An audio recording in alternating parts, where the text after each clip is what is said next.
Hello everyone, good morning. I'm Inday Gracia and I'm here po ngayon sa Florida, USA.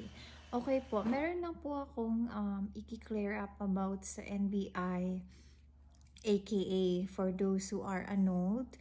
Para po mas clear po yung explanation is, yung gagawin nyo po mas maigi na pupunta kayo sa NBI outlet. Tapos sabihin nyo sa staff doon na annulled kayo, tapos kailangan nyo sa NBI nyo is may AKA kasi need nyo sa US Embassy interview. So, paano po yung format? So, yun po yung parang question nung isang nag-message sa akin. So like nito yung sa akin. So yung nakalagay na una is family name. Family name na ilalagay mo is yung maiden name mo. Tapos syempre yung first name, middle name. Tapos may nakalagay na husband surname. So yun yung ilalagay mo sa yung ex kasi annulled ka, di ba? Tapos AKA name may nakalagay doon sa baba.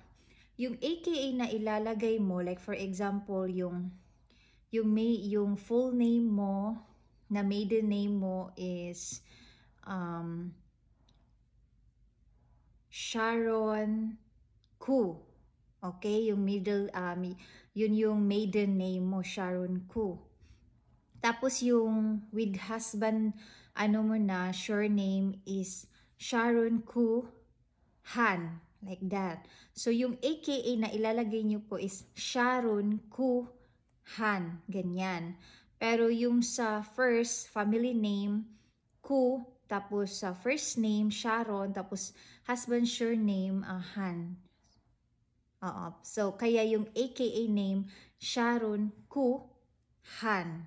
Okay? Tapos yung status na ilalagay nyo is, yung nilagay ko kasi is annulled yung nilagay ko. Hindi siya single. Annulled yung pinalagay ko talaga. So yan, yun yung kinuha nung Filipino consul sa akin nung US Embassy interview ko.